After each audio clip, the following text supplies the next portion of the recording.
ਦੂਸਰਾ ਦਿਵਸ ਆਗਲੇ ਸਤਿਗੁਰੂ ਜੀ ਅਗਲੇ ਦਿਨ ਬੈਠੇ ਰਾਏ ਦੀਵਾਨ ਲਾ ਕੇ ਬੈਠੇ ਨੇ, ਸੰਗਤਾਂ ਨੂੰ ਦੀਵਾਨ 'ਚ ਦਰਸ਼ਨ ਦੇ ਰਹੇ ਨੇ। ਪਠਿਓ ਤੋ ਖੋ ਜਾਨਵਰ ਕਾਲੇ ਖਾਨ ਦਾ ਭੇਜਿਆ ਹੋਇਆ ਖੋਜਾ ਅਨਵਰ ਖਾਨ ਆਇਆ ਹੈ। ਸੂਬੇ ਕਾਲੇ ਖਾਨ ਨੇ ਜੋ ਸੂਬੇ ਦੇ ਭੇਜਿਆ ਸੀ। ਚੌਪਈ ਪੂਰਬ ਕਈ ਵਾਰ ਸੋ ਆਵਾ। ਖੋਜਾ ਅਨਵਰ ਖਾਨ ਪਹਿਲਾਂ ਵੀ ਗੁਰੂ ਘਰ 'ਚ ਆਉਂਦਾ ਰਹਿੰਦਾ ਸੀ, ਕਿਉਂਕਿ ਇਹ ਜਲੰਧਰ ਦੇ ਇਲਾਕੇ ਦਾ ਪਹਿਲਾਂ ਛੋਟਾ ਅਫਸਰ ਰਿਹਾ ਸੀ। ਇਸ ਕਰਕੇ ਇਸ ਇਲਾਕੇ ਦਾ ਭੇਤੀ ਹੋਣ ਕਰਕੇ ਗੁਰੂ ਸਾਹਿਬ ਦੇ ਦਰਬਾਰ ਵਿੱਚ ਕਈ ਵਾਰੀ ਆਉਣਾ ਜਾਣਾ ਸੀ। ਇਸ ਦਾ ਵਜ਼ੀਰ ਖਾਨ ਜਬ ਹੈ ਬਠਾਵਾ। ਜਦੋਂ ਵਜ਼ੀਰ ਖਾਨ ਨੇ ਭੇਜਿਆ ਸੀ ਉਦੋਂ ਵੀ ਆਇਆ ਸੀ। ਗੁਰ ਕੇ ਸੰਗ ਮਿਲਿਓ ਬਹੁਬਾਰੀ। ਗੁਰੂ ਸਾਹਿਬ ਨੂੰ ਕਈ ਵਾਰੀ ਮਿਲਿਆ ਸੀ। ਜਾਣ ਪਛਾਣ ਸੀ ਗੁਰੂ ਸਾਹਿਬ ਦੇ ਨਾਲ ਖੋਜੇ ਅਨਵਰ ਖਾਨ ਦੀ। ਜਾਂ ਤੇ ਭੇਜਿਓ ਜਾਨ ਚਿਨਾਰੀ। ਪਿਛਲੀ ਜਾਣ ਪਛਾਣ ਹੋਣ ਕਰਕੇ ਹੀ ਖੋਜੇ ਅਨਵਰ ਖਾਨ ਨੂੰ ਜਾਣ ਬੁੱਝ ਕੇ ਕਾਲੇ ਖਾਨ ਨੇ ਭੇਜਿਆ ਸੀ। ਨਗਰ ਜਲੰਧਰ ਕੋ ਤਜ ਆਇਓ। ਇਹ ਜਲੰਧਰ ਸ਼ਹਿਰ ਤੋਂ ਘੋੜਸਵਾਰ ਹੋਇਆ ਤੇ ਕਰਤਾਰਪੁਰ ਆ ਗਿਆ। ਸ਼੍ਰੀ ਕਰਤਾਰਪੁਰੋਂ ਨਿਰ ਆਇਓ। ਸ਼੍ਰੀ ਕਰਤਾਰਪੁਰ ਸਾਹਿਬ ਦੇ ਨੇੜੇ ਜਦੋਂ ਆਇਆ ਹੈ ਖੋਜਾ ਅਨਵਰ ਖਾਨ, ਛਿਨ ਮਨ ਮਹਿ ਕਪਟ ਵਿਚਾਰਾ। ਉਸ ਵੇਲੇ ਦੇ ਮਨ 'ਚ ਕਪਟ ਆ ਗਿਆ। ਇਨਸਾਨ ਦੇ ਮਨ ਵਿੱਚ ਪਤਾ ਨਹੀਂ ਕਿਹੜੇ ਵੇਲੇ ਬਦਨੀਤੀ ਆ ਜਾਣੀ ਹੈ। ਸੋ ਕਪਟੀ ਲੋਕ ਜਿਹੜੇ ਹਨ ਉਹ ਹਮੇਸ਼ਾ ਇਹੋ ਜਿਹੀਆਂ ਗੱਲਾਂ, ਬੁਰੀਆਂ ਗੱਲਾਂ ਆਪਣੇ ਮਨ 'ਚ ਸੋਚਦੇ ਰਹਿੰਦੇ ਹਨ। ਅਬ ਮੈਂ ਪਰਖੋਂ ਕਰ ਨਿਰਧਾਰਾ। ਕਪਟੇ ਆ ਗਿਆ ਵੀ ਮੈਂ ਗੁਰੂ ਸਾਹਿਬ ਨੂੰ ਪਰਖਣਾ ਹੈ, ਪ੍ਰੀਖਿਆ ਲੈਣੀ ਹੈ ਗੁਰੂ 6ਵੇਂ ਪਾਤਸ਼ਾਹ ਦੀ। ਸ਼੍ਰੀ ਨਾਨਕ ਅਵਤਾਰ ਕੇ ਨਾਹੀ। ਇਹ ਕਹਿੰਦੇ ਨੇ ਵੀ ਗੁਰੂ ਨਾਨਕ ਦੇਵ ਜੀ ਅੱਲਾ ਦਾ ਖੁਦਾ ਦਾ ਰੂਪ ਸਨ, ਜਾਂ ਉਹ ਅਵਤਾਰ ਸਨ, ਗੁਰੂ ਸਨ। ਕਰਾਮਾਤ ਕਾਮਲ ਤਰਮਾਹੀ। ਕੀ ਉਹਨਾਂ ਵਿੱਚ ਕੋਈ ਕਰਾਮਾਤ, ਕੋਈ ਸ਼ਕਤੀ ਹੈ? ਮੁਸਲਮਾਨਾਂ ਦੇ ਪੀਰਾਂ ਵਿੱਚ ਕਹਿੰਦੇ ਬੜੀ ਸ਼ਕਤੀ ਹੁੰਦੀ ਹੈ, ਕਰਾਮਾਤ ਹੁੰਦੀ ਹੈ। ਇਸੇ ਕਰਕੇ ਮੁਸਲਮਾਨ ਬਾਦਸ਼ਾਹ ਔਰੰਗਜ਼ੇਬ ਵਰਗੇ ਸਾਧ ਸੰਗਤ ਜੀ ਸਾਧੂਆਂ ਸੰਤਾਂ ਨੂੰ ਤੰਗ ਕਰਿਆ ਕਰਦੇ ਸਨ ਵੀ ਸਾਨੂੰ ਕਰਾਮਾਤ ਦਿਖਾਓ। ਤੇ ਗੁਰੂ ਸਾਹਿਬ ਨੇ ਆਖਿਆ ਵੀ ਜਿਹੜੀ ਕਰਾਮਾਤ ਦਿਖਾਣੀ ਹੈ ਕਹਿਰ ਹੈ। ਸੋ ਖੋਜੇ ਅਨਵਰ ਖਾਨ ਦੇ ਮਨ ਵਿੱਚ ਵੀ ਇੱਦਾਂ ਦਾ ਸ਼ੰਕਾ ਉੱਠਿਆ ਵੀ ਗੁਰੂ ਸਾਹਿਬ ਕੋਲ ਕੋਈ ਕਰਾਮਾਤ ਹੈ ਜਾਂ ਨਹੀਂ, ਇਹ ਦੇਖਣੀ ਚਾਹੀਦੀ ਹੈ।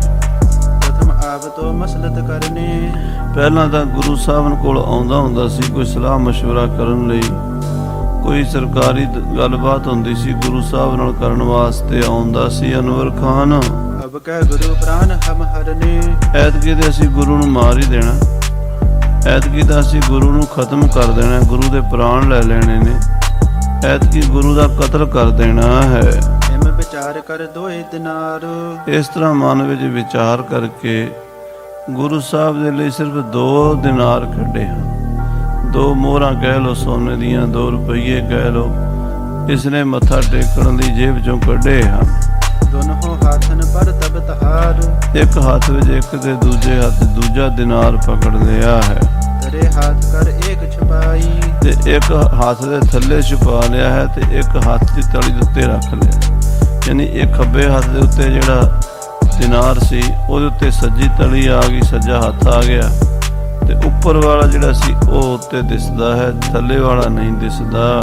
ਇੱਕ ਕਰ ਉੱਪਰ ਦੇਹ ਦਿਖਾਈ। 1 ਰੁਪਈਆ ਇੱਕ ਦਿਨਾਰ ਤਾਂ ਉੱਤੋਂ ਦਿਸਦਾ ਹੈ, ਚਾਂਦੀ ਦਾ ਜਾਂ ਸੋਨੇ ਦਾ ਜੋ ਵੀ ਸੀ ਮੋਹਰ, ਦੂਜੀ ਥੱਲੇ ਲੁਕਾਈ ਹੋਈ ਹੈ। ਜੇ ਅਜਮਤ ਲੈ ਦੋਨੋਂ ਜਾਨ। ਜੇ ਗੁਰੂ ਕੋਲ ਕੋਈ ਕਰਾਮਾਤ ਹੋਈ ਤੇ ਜਾਣ ਲੈਣਗੇ ਵੀ 2 ਹਨ, ਤੇ ਜੇ ਨਾ ਹੋਈ ਤੇ ਮੈਂ ਸਮਝ ਜਾਵਾਂਗਾ ਵੀ ਐਵੇਂ ਹੀ ਗੁਰੂ ਬਣੇ ਫਿਰਦੇ ਹਨ।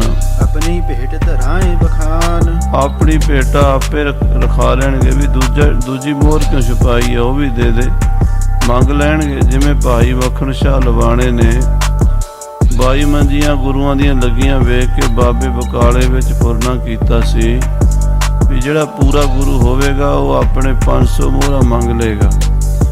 ਜੇ ਮੈਂ ਸਾਰਿਆਂ ਨੂੰ 500 ਦਿਆਂਗਾ ਤਾਂ ਉਹ ਠੀਕ ਨਹੀਂ ਹੈ। ਇਸ ਕਰਕੇ ਸਾਧ ਸੰਗਤ ਜੀ ਇਸ ਨੇ ਵੀ ਉਸੇ ਤਰ੍ਹਾਂ ਹੀ 500 ਮੋਹਰਾਂ ਵਾਲੀ ਗੱਲ ਸਮਝ ਲਓ ਵੀ ਗੁਰੂ ਪਰਖੇਗਾ, ਗੁਰੂ ਜਾਣੇਗਾ ਮੇਰੀ ਗੱਲ ਨੂੰ।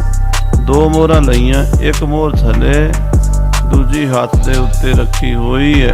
ਸਭਾ ਬਿਖੈ ਜਹ ਬੈਠੇ ਸੁਨੇ। ਜਿੱਥੇ ਗੁਰੂ ਦਾ ਦੀਵਾਨ ਸਜਿਆ ਸੀ ਜਿੱਥੇ ਮਹਾਰਾਜ ਬਾਰੇ ਸੁਣਿਆ ਸੀ ਵੀ ਮਹਾਰਾਜ ਦੀਵਾਨ ਲਾ ਕੇ ਬੈਠੇ ਸੰਗਤਾਂ ਨੂੰ ਦਰਸ਼ਨ ਦੇ ਰਹੇ ਨੇ। ਪਹੁੰਚਿਓ ਗੀਤੀ ਦਰਗਤ ਘਨੇ। ਇਹ ਗੀਦੀ ਇਹ ਕਾਇਰ ਖੋਜਾ ਅਨਵਰ ਖਾਂ ਜਿਹੜਾ ਕਪਟੀ ਸੁਭਾਅ ਦਾ ਬੰਦਾ ਸੀਗਾ, ਮਨ 'ਚ ਕਈ ਪ੍ਰਕਾਰ ਦੀਆਂ ਤਰਕਾਂ ਲੈ ਕੇ ਉੱਥੇ ਗੁਰੂ ਸਾਹਿਬ ਦੇ ਕੋਲ ਪਹੁੰਚ ਗਿਆ। ਉੱਤਰ ਤਰੰਗ ਤੇ ਗਇਓ ਅਗਾਰੀ। ਘੋੜੇ ਤੋਂ ਉਤਰ ਕੇ ਅੱਗੇ ਗਿਆ ਹੈ ਤਿਮ ਦੀਨਾਰ ਹਾਥ ਪਰ ਤਹਾਰੀ। ਤੇ ਉਹ ਦਿਨਾਰ ਉਹ ਜਿਹੜਾ ਮੋਹਰ ਸੀਗੀ ਉੱਤੇ ਰੱਖੀ ਹੋਈ ਹੈ ਦਿਸਦੀ ਹੈ, ਤੇ ਜਿਹੜੀ ਥੱਲੇ ਵਾਲੀ ਉਹ ਨਹੀਂ ਦਿਸਦੀ। ਜਬ ਸਤਿਗੁਰ ਕੋ ਨਜ਼ਰ ਦਿਖਾਈ। ਜਦੋਂ ਗੁਰੂ ਸਾਹਿਬ ਨੂੰ ਨਜ਼ਰਾਨਾ ਦਿੱਤਾ, ਮਹਾਰਾਜ ਦੀ ਨਜ਼ਰ ਭੇਟਾ ਪ੍ਰਵਾਨ ਕਰੋ। ਕੀਨ ਬਿਲੋਕਨ ਭਨਿਓ ਸੁਨਾਈ। ਸਤਿਗੁਰੂ ਜੀ ਵੇਖ ਕੇ ਬੋਲੇ, ਅਬ ਹੋ ਖਾਨ ਸਮਤ ਵਿਪਰੀਤੀ। ਮਹਾਰਾਜ ਕਹਿਣ ਲੱਗੇ, ਆਓ ਖਾਨ ਖੋਜਾ ਅਨਵਰ ਖਾਨ, ਤੁਹਾਡੀ ਬੁੱਧੀ ਭ੍ਰਿਸ਼ਟ ਹੋ ਗਈ ਹੈ, ਵਿਪਰੀਤ ਹੋ ਗਈ, ਉਲਟੀ ਹੋ ਗਈ ਹੈ। ਕਰੀ ਪ੍ਰਥਮ ਤੇ ਅਪਰ ਅਨੀਤੀ। ਅੱਗੇ ਤਾਂ ਕਦੀ ਏਦਾਂ ਨਹੀਂ ਸੀ ਕੀਤਾ ਜਿਵੇਂ ਐਤਕੀ ਕਰ ਰਹੇ ਹੋ। ਕਹੈ ਸੋ ਅਬ ਲੋ ਪਹੁੰਚਿਓ ਆਏ ਨਾ। ਹਾਂ, ਕਹਿਣ ਲੱਗਾ ਮਹਾਰਾਜ ਅਜੇ ਤੱਕ ਤਾਂ ਮੈਂ ਤੁਹਾਡੇ ਕੋਲ ਪਹੁੰਚਿਆ ਵੀ ਨਹੀਂ ਆ।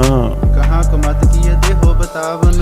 ਮਹਾਰਾਜ ਦੱਸੋ ਮੈਂ ਕੀ ਗਲਤੀ ਕੀਤੀ ਹੈ, ਐਤਕੀ ਮੈਂ ਕਿਹੜੀ ਖੋਟੀ ਗੱਲ ਹੈ ਜਿਹਦਾ ਮੈਂ ਤੁਹਾਡੇ ਕੋਲ ਆਇਆ ਹੀ ਆ ਕੇ ਕੋਈ ਗੱਲਬਾਤ ਕਰਾਂਗਾ, ਫਿਰ ਤੁਹਾਨੂੰ ਪਤਾ ਲੱਗੇਗਾ ਵੀ ਇਹਦੇ ਮਨ 'ਚ ਕੋਈ ਖੋਟ ਹੈ।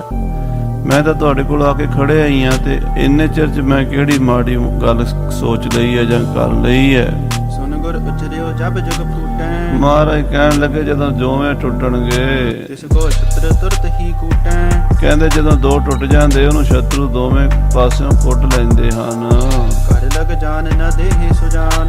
ਕਹਿੰਦੇ ਫਿਰ ਘਰ ਤੱਕ ਨਹੀਂ ਜਾਣ ਦਿੰਦੇ। ਜਦੋਂ ਦੋ ਨਰਦਾਂ ਫੁੱਟ ਜਾਂਦੀਆਂ ਨੇ ਨਾ ਚੌਪੜ ਦੀ ਖੇਡ ਦੇ ਵਿੱਚ, ਤੇ ਉਸ ਵੇਲੇ ਫਿਰ ਦੂਜਾ ਉਹਨਾਂ ਨਰਦਾਂ ਨੂੰ ਕੁੱਟ ਲੈਂਦਾ ਹੈ। ਮਹਾਰਾਜ ਚੌਪੜ ਦੀ ਗੱਲ ਵੀ ਵਿੱਚੇ ਕਹਿ ਰਹੇ ਨੇ, ਰਾਜਨੀਤੀ ਦੀ ਗੱਲ ਵੀ ਕਹਿ ਰਹੇ ਨੇ, ਤੇ ਨਾਲ ਉਸ ਖੋਜੇ ਅਨਵਰ ਖਾਂ ਦੀ ਨੀਤੀ ਜੋ ਬਦਨੀਤ ਹੋ ਚੁੱਕੀ ਉਹਦੇ ਬਾਰੇ ਵੀ ਗੱਲ ਕਰ ਰਹੇ ਨੇ। ਪਹੁੰਚਹਿ ਤੁਰਤ ਕਰਹਿ ਤਿਸ ਹਾਨ। ਕਹਿੰਦੇ ਉਹਨੂੰ ਪਹੁੰਚ ਕੇ ਛੇਤੀ ਨਾਲ ਮਾਰ ਲੈਂਦੇ ਨਰਦਾਂ ਨੂੰ ਜਿਹੜੀਆਂ ਆਪਸ 'ਚ ਫੁੱਟ ਜਾਂਦੀਆਂ ਨੇ। ਜਾਂ ਤੇ ਤੁਮ ਕੋ ਭਇਓ ਕੁਸੋਨ। ਇਸ ਕਰਕੇ ਦੇਖ ਬਈ ਖੋਜੇ ਅਨਵਰ ਖਾਂ, ਤੇਰੇ ਲਈ ਬਦ ਸਗਨੀ ਹੋ ਗਈ ਹੈ, ਤੇਰੇ ਲਈ ਪਹਿਲਾਂ ਹੀ ਕੁਸਗਨ ਹੋ ਗਿਆ ਹੈ। ਮੁਸ਼ਕਲ ਮਹਾ ਪਹੁੰਚਵੇ ਪਹੁੰਨ। ਤੇਰਾ ਘਰ ਆਪੜਨਾ ਹੁਣ ਮੁਸ਼ਕਲ ਹੈ, ਤੂੰ ਹੁਣ ਆਪਣੇ ਘਰ ਨਹੀਂ ਪਹੁੰਚ ਸਕਦਾ। ਸ੍ਰੀ ਗੁਰੂ ਨਾਨਕ ਕੋ ਘਰ ਅਗਮ।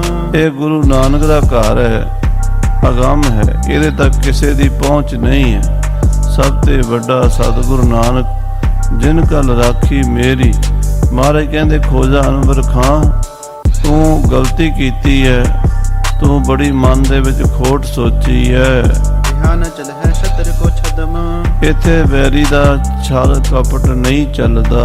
ਕਰਾਮਾਤ ਕਾਮਲ ਪਖਿਆਤੀ। ਇਹ ਗੁਰੂ ਨਾਨਕ ਦੀ ਗੱਦੀ ਹੈ, ਕਰਾਮਾਤ ਦੇ ਮਾਲਕ ਸੱਚੇ ਪਾਤਸ਼ਾਹ, ਸਾਰੀਆਂ ਸ਼ਕਤੀਆਂ ਦੇ ਮਾਲਕ ਸ੍ਰੀ ਗੁਰੂ ਨਾਨਕ ਦੇਵ ਜੀ ਹੋਏ ਹਨ। ਜਿਸ ਕੋ ਦੇਨ ਕਹਿਰ ਸਖਿਆਤੀ। ਤੇ ਇਹਨਾਂ ਦੀ ਤੂੰ ਕਰਾਮਾਤ ਦੇਖਣੀ ਚਾਹੁੰਦਾ ਹੈ। ਕਰਾਮਾਤ ਤੇ ਕਹਿਰ ਦਾ ਨਾਮ ਹੈ, ਤੂੰ ਕਹਿਰ ਲੈਣਾ ਚਾਹੁੰਦਾ ਹੈ, ਕਹਿਰ ਖਰੀਦਣਾ ਚਾਹੁੰਦਾ ਹੈ। ਜੇ ਕੀਤੀ ਚਿਤ ਚਾਹ ਹੈ ਕੋਏ। ਹਾਂ, ਜੇ ਕੋਈ ਗੀਦੀ, ਕੋਈ ਕਾਇਰ, ਕੋਈ ਤੇਰੇ ਵਰਗਾ ਬੁੱਝ ਦਿਲ ਘਟਿਆ ਇਨਸਾਨ ਗੁਰੂ ਬਾਬੇ ਦੀ ਕਰਾਮਾਤ ਵੇਖਣੀ ਚਾਹਵੇ, ਜਲ ਕਨ ਉਦਤ ਨ ਕਾਟੋ ਹਾਨ। ਤਾਂ ਉਹਦੇ ਵੇਖਣ ਨਾਲ ਸਮੁੰਦਰ ਦੇ ਵਿੱਚੋਂ ਜਿਵੇਂ ਕੋਈ ਬੂੰਦ ਘਟ ਜਾਵੇ, ਤੇ ਸਮੁੰਦਰ ਦਾ ਪਾਣੀ ਘਟਦਾ ਨਹੀਂ। ਸਮੁੰਦਰ ਦੇ ਵਿੱਚ ਜੇ 2-4 ਬੂੰਦਾਂ ਬਾਹਰ ਕੱਢ ਵੀ ਲਈਆਂ ਜਾਣ ਤਾਂ ਕੋਈ ਸਮੁੰਦਰ ਮੁੱਕਦਾ ਨਹੀਂ ਜਾਂਦਾ, ਸੁੱਕਦਾ ਨਹੀਂ ਜਾਂਦਾ। ਤੁਰਕ ਸੁਨਤ ਮਨ ਮੈਂ ਬਿਸਮਾਇਓ। ਜਦੋਂ ਇਹੋ ਜਿਹੇ ਬਚਨ ਗੁਰੂ ਸਾਹਿਬ ਨੇ ਸੁਣਾ ਦਿੱਤੇ, ਸੁਣ ਕੇ ਖੋਜਾ ਅਨਵਰ ਖਾਂ ਮਨ 'ਚ ਹੈਰਾਨ ਹੋ ਗਿਆ। ਖਿਮਾ ਹੇਤ ਕਰ ਜੋਰ ਅਲਾਇਓ। ਤੇ ਮਾਫੀ ਮੰਗਣ ਲੱਗ ਪਿਆ, ਹੱਥ ਜੋੜ ਕੇ ਕਹਿਣ ਲੱਗਾ, ਧੰਨ ਧੰਨ ਪੂਰਨ ਗੁਰ ਅਹੋ। ਮਹਾਰਾਜ ਧੰਨੋ ਤੁਸੀਂ ਪੂਰੇ ਗੁਰੂ ਹੋ, ਸਭ ਘਟ ਘਟ ਕੀ ਜਾਣਤ ਅਹੋ। ਸਭ ਦੇ ਦਿਲਾਂ ਦੀ ਜਾਣਨ ਵਾਲੇ ਹੋ, ਅੰਤਰਜਾਮੀ ਹੋ ਸਤਿਗੁਰੂ ਜੀ। ਹੋਈ ਸੋ ਬਿਤੀ ਛਿਮਹੁ ਅਪਰਾਧੂ। ਜਿਹੜੀ ਹੋ ਗਈ ਸੋ ਹੋ ਗਈ, ਉਹ ਪਿਛਲੀ ਗਲਤੀ ਮੇਰੀ ਮਾਫ ਕਰ ਦਿਓ। ਸਰਲ ਸੁਭਾਉ ਸਦਾ ਸਮਸਾਧੂ। ਤੁਸੀਂ ਸਰਲ ਸੁਭਾਅ ਦੇ ਹੋ, ਸਾਧੂ ਕਦੀ ਮਨ ਵਿੱਚ ਵੈਰ ਰੋਧ ਨਹੀਂ ਰੱਖਦੇ। ਜੇ ਮੇਰੇ ਤੋਂ ਗਲਤੀ ਹੋ ਗਈ ਤੁਸੀਂ ਮਾਫ ਕਰ ਦਿਓ। ਤਬ ਸਤਿਗੁਰ ਕਹਿ ਅਗਰ ਹਟਾਇਓ। ਤਾਂ ਸਤਿਗੁਰੂ ਜੀ ਨੇ ਕਹਿ ਕੇ ਅੱਗੋਂ ਹਟਾ ਦਿੱਤਾ, ਕਹਿਣ ਲੱਗੇ ਪਿੱਛੇ ਹੋ ਕੇ ਬੈਠ ਜਾ। ਇਕ ਦਸ਼ ਮਹਿ ਕਹਿ ਤਾਹੇ ਬਿਠਾਇਓ। ਇੱਕ ਪਾਸੇ ਸਾਈਡ ਤੇ ਬਿਠਾਉਣ ਦਾ ਇਸ਼ਾਰਾ ਕਰਤਾ, ਕਿਉਂਕਿ ਸੰਗਤਾਂ ਆ ਰਹੀਆਂ ਸੀ, ਮੱਥਾ ਟੇਕ ਰਹੀਆਂ ਸੀ, ਦੀਵਾਨ ਸਜਿਆ ਹੋਇਆ ਸੀ। ਸਤਿਗੁਰੂ ਜੀ ਜਾਣੀ ਜਾਣ ਸਨ ਵੀ ਦਿਲ ਦਾ ਖੋਟਾ ਬੰਦਾ ਹੈ, ਇੱਕ ਬੰਨੇ ਕਰਕੇ ਬਿਠਾ ਦਿੱਤਾ ਹੈ ਇਸ ਨੂੰ। ਸੰਗਤ ਪੁੱਛ ਤਬ ਹੈ ਚਲ ਆਈ। ਇਸ ਨੇ ਨੂੰ ਕੋਈ ਸੰਗਤ ਗੁਰੂ ਦੇ ਦਰਬਾਰ 'ਚ ਚੱਲ ਕੇ ਆ ਗਈ ਹੋਰ ਦੂਰੋਂ। ਦਰਸ਼ਨ ਕਰਨ ਭੇਟ ਬਹੁ ਲਿਆਈ। ਇਹ ਸੰਗਤ ਕਿਸੇ ਦੇਸ਼ ਦੀ ਚੱਲ ਕੇ ਆਈ, ਗੁਰੂ ਸਾਹਿਬ ਦੇ ਦਰਸ਼ਨਾਂ ਲਈ ਆਈ, ਔਰ ਸੰਗਤ ਬਹੁਤ ਵਧੀਆ ਵਧੀਆ ਤੋਹਫੇ, ਚੰਗੀਆਂ ਚੰਗੀਆਂ ਕੀਮਤੀ ਵਸਤੂਆਂ, ਚੰਗੇ ਘੋੜੇ, ਚੰਗੇ ਸ਼ਸਤਰ, ਮਾਇਆ ਬਸਤਰ ਲੈ ਕੇ ਆਈ ਹੈ। ਕਰ ਕਰ ਬੰਧਨ ਅਗਰ ਚੜਾਵੇ। ਸਿੱਖਾਂ ਨੇ ਗੁਰੂ ਸਾਹਿਬ ਨੂੰ ਮੱਥੇ ਟੇਕੇ ਹਨ ਤੇ ਆਪਣੀਆਂ ਭੇਟਾਵਾਂ ਚੜਾਈਆਂ ਹਨ। ਜੋਰਤ ਹਾਥ ਕਾਮ ਨਾ ਪਾਵੇ। ਹੱਥ ਜੋੜ ਕੇ ਅਰਦਾਸਾਂ ਕਰਦੇ ਨੇ ਸਿੱਖ, ਜੋ ਮੰਗੇ ਠਾਕੁਰ ਆਪਣੇ ਤੇ ਸੋਈ ਸੋਈ ਦੇਵੈ। ਨਾਨਕ ਦਾਸ ਮੁਖ ਤੇ ਜੋ ਬੋਲੇ, ਇਹਾਂ ਉਹਾਂ ਸੱਚ ਹੋਵੇ। ਫਿਰ ਜੋ ਵੀ ਮੰਗਦੇ ਨੇ ਗੁਰੂ ਤੋਂ ਮਿਲ ਜਾਂਦਾ ਹੈ। ਸ਼ਾਸਤਰ ਬਾਸਤਰ ਭੂਖਨ ਨਗ ਜਰੇ। ਕੋਈ ਮਹਾਰਾਜ ਵਾਸਤੇ ਚੰਗੇ ਸ਼ਸਤਰ, ਖੰਡੇ, ਤੇਗੇ, ਤਲਵਾਰਾਂ, ਬਰਛੇ ਤੇ ਕੋਈ ਬਹੁਤ ਕੀਮਤੀ ਸੋਨੇ ਦੇ ਗਹਿਣੇ ਲੈ ਕੇ ਆਇਆ ਹੈ। ਅਨੇਕ ਤਰੰਗਮ ਕੀਨ ਸਖਰੇ। ਕਿਸੇ ਨੇ ਚੰਗੇ ਚੰਗੇ ਘੋੜੇ ਲਿਆਂਦੇ ਨੇ, ਵਧੀਆ ਨਸਲ ਦੇ ਮਾਰਵਾੜੀ, ਸਿੰਧੀ, ਅਰਬੀ, ਇਰਾਕੀ ਘੋੜੇ ਆਏ ਹਨ। ਜਬ ਹੈ ਅਕੋਰਨ ਲਗੇ ਅੰਬਾਰੂ। ਜਦੋਂ ਇਸ ਤਰ੍ਹਾਂ ਭੇਟਾਵਾਂ ਦੇ ਅੰਬਾਰ ਲੱਗ ਗਏ, ਢੇਰ ਲੱਗ ਗਏ, ਕੋਈ ਬਸਤਰਾਂ ਦੇ ਢੇਰ ਲਾਈ ਜਾਂਦਾ ਲਿਆ ਲਿਆ ਕੇ, ਕੋਈ ਮਹਾਰਾਜ ਵਾਸਤੇ ਸ਼ਸਤਰ ਲਿਆਂਦਾ ਹੈ, ਕੋਈ ਢਾਲਾਂ, ਕੋਈ ਖੰਡੇ, ਕੋਈ ਬੰਦੂਕਾਂ ਭੇਟਾ ਕਰ ਰਿਹਾ ਹੈ, ਕੋਈ ਘੋੜੇ ਜੰਗੀ ਭੇਟਾ ਕਰ ਰਿਹਾ ਹੈ। ਇਸ ਤਰ੍ਹਾਂ ਗੁਰੂ ਦੇ ਦਰਬਾਰ ਵਿੱਚ ਭੇਟਾਵਾਂ ਦੇ ਜਦੋਂ ਅੰਬਾਰ ਲੱਗ ਗਏ, ਔਰ ਬਿਸਮਾਨਿਓ ਤੁਰਕ ਉਦਾਰੂ। ਕਹਿੰਦੇ ਤੁਰਕ ਖੋਜਾ ਅਨਵਰ ਖਾਂ ਮਨ 'ਚ ਹੈਰਾਨ ਹੋ ਗਿਆ, ਸੋਚਣ ਲੱਗ ਪਿਆ, ਕਹਿੰਦੇ ਕੈਸੇ ਗੁਰੂ ਹਨ, ਇਹਨਾਂ ਕੋਲ ਕਿਤਨੀ ਭੇਟਾ ਚੜ੍ਹਦੀ ਹੈ, ਲੋਕ ਕਿੰਨੇ ਪ੍ਰੇਮ ਨਾਲ ਵਧੀਆ ਤੋਂ ਵਧੀਆ ਤੋਹਫੇ ਲੈ ਕੇ ਆਉਂਦੇ ਹਨ। ਸ਼ਾਹੋ ਮੁਲਕ ਮਾਲਿਕ ਜੋ ਹੈ। ਜਿਹੜਾ ਹਿੰਦੁਸਤਾਨ ਦਾ ਬਾਦਸ਼ਾਹ ਹੈ, ਮੁਲਕਾਂ ਦਾ ਮਾਲਕ ਹੈ, ਸ਼ਾਹਜਹਾਨ ਬਾਦਸ਼ਾਹ। ਇਹ ਤੋ ਧਨ ਨਿਤ ਪ੍ਰਤ ਨਹਿ ਲਹੈ। ਇੰਨਾ ਪੈਸਾ ਤਾਂ ਉਹਦੇ ਕੋਲ ਵੀ ਨਹੀਂ ਕਦੀ ਵੇਖਿਆ ਚੜਾਵਾ ਚੜਦਾ ਹੋਇਆ। ਹਿੰਦੁਸਤਾਨ ਦਾ ਬਾਦਸ਼ਾਹ ਹੈ, ਕਿੱਥੇ ਕਾਬਲ ਤੋਂ ਲੈ ਕੇ ਬੰਗਾਲ ਤੱਕ ਉਹਦਾ ਰਾਜ ਹੈ, ਕਸ਼ਮੀਰ ਤੋਂ ਲੈ ਕੇ ਕੰਨਿਆ ਕੁਮਾਰੀ ਤੱਕ ਉਹਦਾ ਰਾਜ ਹੈ।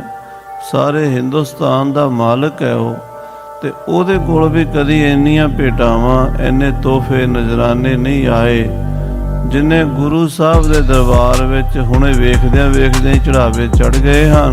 ਜਬਰੀ ਕਰਹਿ ਪ੍ਰਜਾ ਤੇ ਲੇਤ। ਬਾਦਸ਼ਾਹ ਲੋਕਾਂ ਕੋਲੋਂ ਜੇ ਟੈਕਸ ਲੈਂਦਾ ਤਾਂ ਬੜੀ ਜ਼ਬਰਦਸਤੀ ਲੈਂਦਾ, ਖੋਣਾ ਪੈਂਦਾ ਬਾਦਸ਼ਾਹ ਨੂੰ, ਟੈਕਸ ਹੱਕ ਲੈਣਾ ਪੈਂਦਾ ਆਪਣਾ, ਸਰਕਾਰ ਜੋ ਚਲਾਣੀ ਹੈ, ਕਿਉਂਕਿ ਮੁਲਕਾਂ ਦਾ, ਸਰਕਾਰਾਂ ਦਾ ਕੰਮ ਟੈਕਸ ਨਾਲ ਚੱਲਦਾ ਹੈ।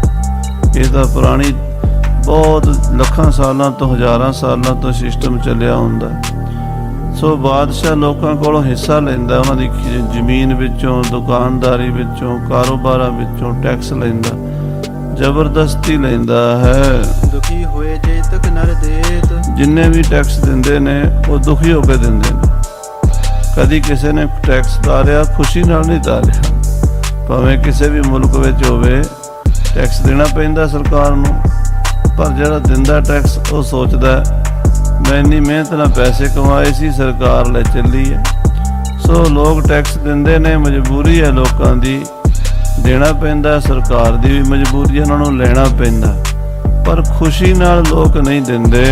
ਧਨੀ ਕੇ ਰੰਗ ਇਹਾ ਧਨ ਲਿਆਵੇਂ। ਇਹ ਗੁਰੂ ਦਾ ਘਰ ਕਿਹੋ ਜਿਹਾ ਹੈ, ਇੱਥੇ ਵੀ ਲੋਕ ਦਿੰਦੇ ਨੇ, ਪਰ ਇੱਥੇ ਖੁਸ਼ੀ ਨਾਲ ਦਿੰਦੇ ਨੇ। ਭਾਵੇਂ ਕੋਈ ਗਰੀਬ ਹੈ, ਉਹ ਆਪਣੀ ਗਰੀਬੀ ਦਾਵੇ ਦਾ ਤਿਲ ਫੁੱਲ ਲੈ ਕੇ ਹਾਜ਼ਰ ਹੋ ਜਾਂਦਾ।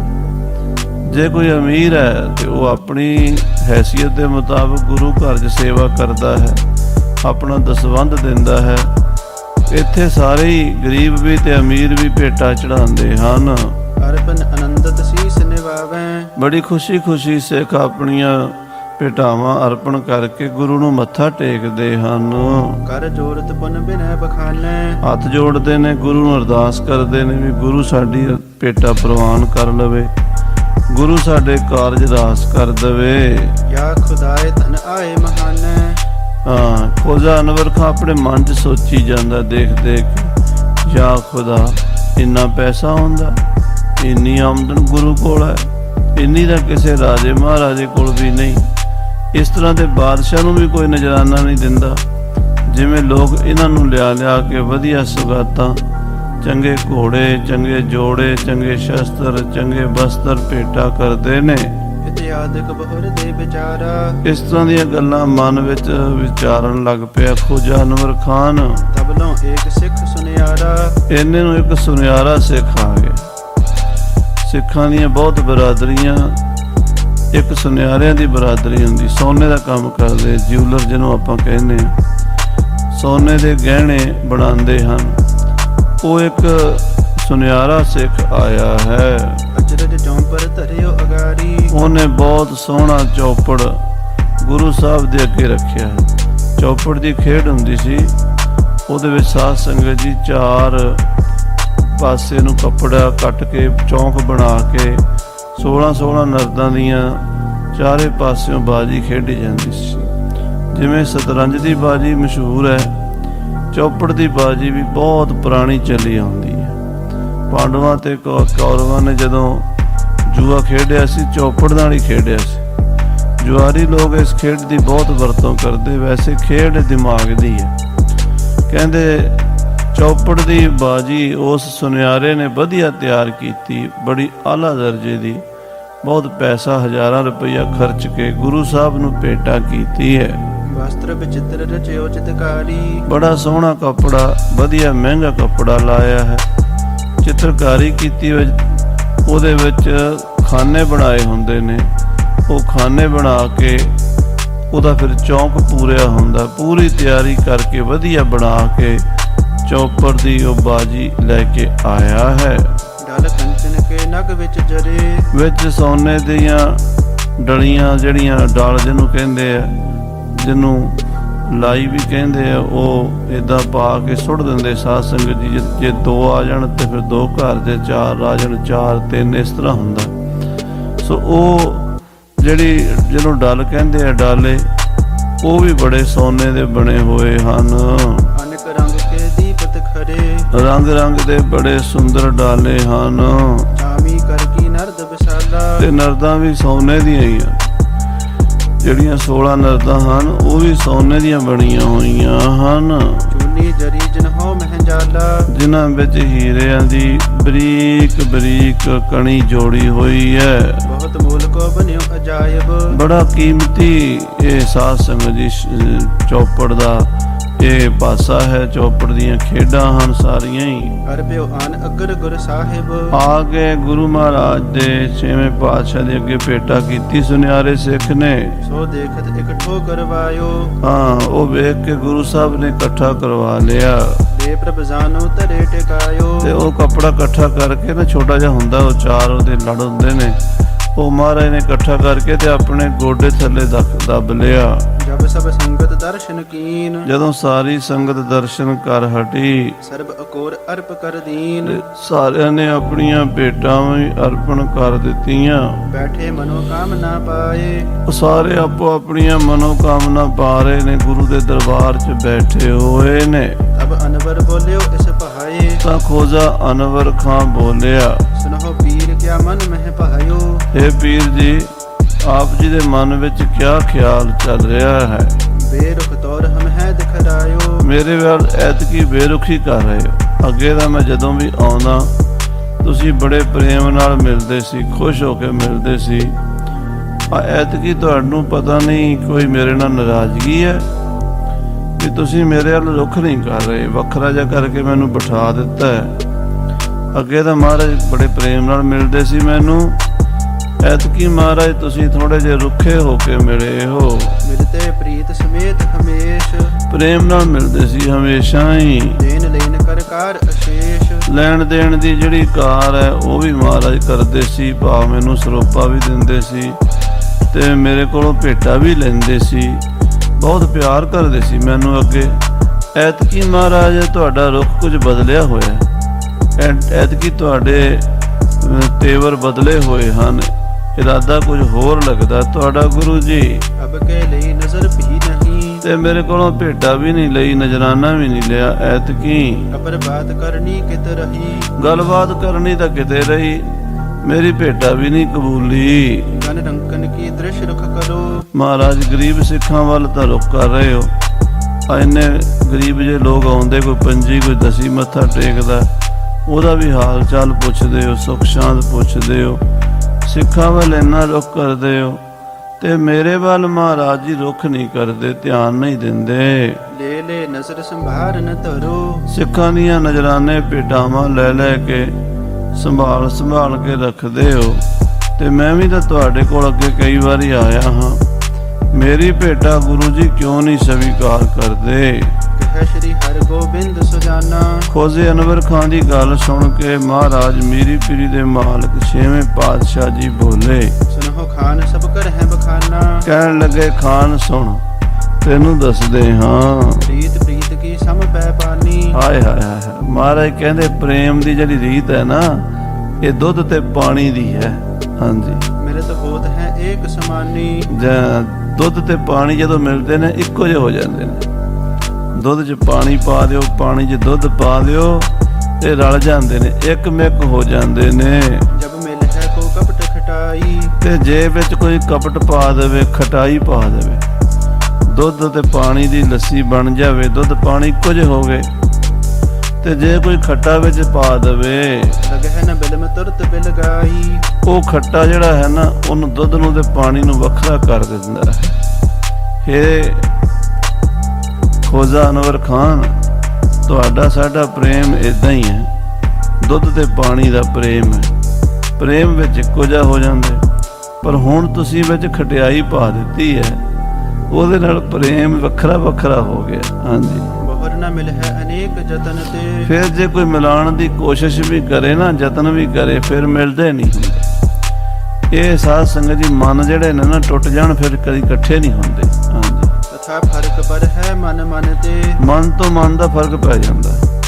ਜਿਹੜੇ ਬੰਦੇ ਚੰਗੇ ਲੱਗਦੇ ਨੇ, ਪਿਆਰ ਹੁੰਦਾ, ਤੇ ਜੇ ਵਿੱਚ ਮਾੜੀ ਜੀ ਖਟਾਸ ਆ ਜੇ ਤੇ ਬਸ ਫਿਰ ਮਨ ਟੁੱਟ ਜਾਂਦੇ ਨੇ, ਫਿਰ ਦੁਬਾਰਾ ਉਹਦਾ ਮੂੰਹ ਦੇਖਣ ਨੂੰ ਜੀ ਨਹੀਂ ਕਰਦਾ, ਉਸ ਬੰਦੇ ਨੂੰ ਮਿਲਣ ਨੂੰ ਜੀ ਨਹੀਂ ਕਰਦਾ, ਉਹਦੇ ਨਾਲ ਗੱਲ ਕਰਨ ਨੂੰ ਜੀ ਨਹੀਂ ਕਰਦਾ। ਇਸ ਕਰਕੇ ਦੇਖੋ ਜਾਨਵਰ ਖਾਂ, ਤੇਰਾ ਸਾਡਾ ਪ੍ਰੇਮ ਸੀ, ਪਰ ਤੂੰ ਵਿੱਚ ਖੱਟਾ ਪਾ ਦਿੱਤਾ ਹੈ। ਇਹਦੇ ਕਰਕੇ ਹੁਣ ਸਾਡੀ ਨਿਗਾਹ ਵਿੱਚ ਤੇਰਾ ਪਿਆਰ ਉਦਾਂ ਦਾ ਨਹੀਂ ਰਿਹਾ। ਹਾਂਜੀ, ਵੈ ਪਾਣੀ ਨਾ ਖਟਾਈ ਸਹਿ, ਉਹ ਦੁੱਧ ਤੇ ਪਾਣੀ ਇਕੱਠੇ ਹੋ ਕੇ ਰਹਿ ਸਕਦੇ ਆ, ਪਰ ਖਟਿਆਈ ਨਹੀਂ ਸਹਿ ਸਕਦੇ। ਖਟਿਆਈ ਇਹਨਾਂ ਨੂੰ ਤੋੜ ਦਿੰਦੀ ਹੈ। ਤਥਾ ਕਪਟ ਤੇ ਪ੍ਰੀਤ ਨਾ ਰਹੈ, ਹਾਂ, ਕਹਿੰਦੇ ਕਪਟ ਨਾਲ ਪ੍ਰੇਮ ਨਹੀਂ ਰਹਿੰਦਾ, ਜਿਵੇਂ ਖਟਾਈ ਨਾਲ ਦੁੱਧ ਤੇ ਪਾਣੀ ਇਕੱਠੇ ਨਹੀਂ ਰਹਿੰਦੇ। ਹਿਮ ਵਿਚਾਰ ਕਰ ਹੂਜੈ ਮੋਨ, ਇਸ ਵਿੱਚ ਇਸ ਤਰ੍ਹਾਂ ਦੀ ਮਨ 'ਚ ਵਿਚਾਰ ਕਰ ਲੈ ਤੇ ਚੁੱਪ ਕਰਕੇ ਬਹਿ ਜਾ। ਨਦ ਉਗਰਤ ਜਾ ਹੈ ਛਲ ਜੋਨ, ਨਹੀਂ ਤੇ ਤੇਰਾ ਛਲ ਕਪਟ ਇੱਥੇ ਉਗੜ ਜਾਣਾ ਹੈ। ਗੁਰੂ ਨਾਨਕ ਦਾ ਦਰਬਾਰ ਹੈ, ਇੱਥੇ ਕਿਸੇ ਦਾ ਪਾਜ ਨਹੀਂ ਰਹਿੰਦਾ। ਜਿਹੜਾ ਬੰਦਾ ਇੱਥੇ ਪਾਜ ਕਰਦਾ, ਉਹਦਾ ਗੁਰੂ ਸਾਹਿਬ ਉਘੇੜ ਦਿੰਦੇ ਆ। ਤੇ ਜੇ ਕੋਈ ਸ਼ਰਧਾ ਨਾਲ, ਸੱਚੀ ਭਾਵਨਾ ਨਾਲ ਇਸ ਦਰ ਤੇ ਸਿਰ ਝੁਕਾਉਂਦਾ, ਉਹਦੀ ਹਰ ਮੈਦਾਨ ਫਤਿਹ ਹੁੰਦੀ ਹੈ, ਉਹਦੀ ਜਿੱਤ ਹੁੰਦੀ ਹੈ। ਤੂੰ ਭਾਈ ਗੁਰੂ ਘਰ 'ਚ ਆਇਆ ਖੋਟ ਲੈ ਕੇ, ਤੇਰਾ ਪਾਜ ਉਗੜ ਜਾਏਗਾ ਜੇ ਤੂੰ ਹੁਣ ਬਹੁਤਾ ਬੋਲਿਆ ਤਾਂ। ਸੁਨ ਅਨਵਰ ਸੋ ਤਜਿਓ ਪ੍ਰਸੰਗ, ਖੋਜਾ ਅਨਵਰ ਖਾਨ ਨੇ ਗੁਰੂ ਸਾਹਿਬ ਦਾ ਕਰਾਰਾ ਜਿਹਾ ਜਵਾਬ ਸੁਣਿਆ ਤੇ ਉਹ ਗੱਲ ਛੱਡ ਦਿੱਤੀ। ਬਹੁਰ ਮਿਲਨ ਹਿਤ ਕਹੈ ਗੁਰ ਸੰਗ, ਫਿਰ ਦੁਬਾਰਾ ਦੂਜੇ ਤਰੀਕੇ ਨਾਲ, ਉਹ ਵੀ ਅਕਸਰ ਇੱਕ ਅਫਸਰ ਸੀਗਾ।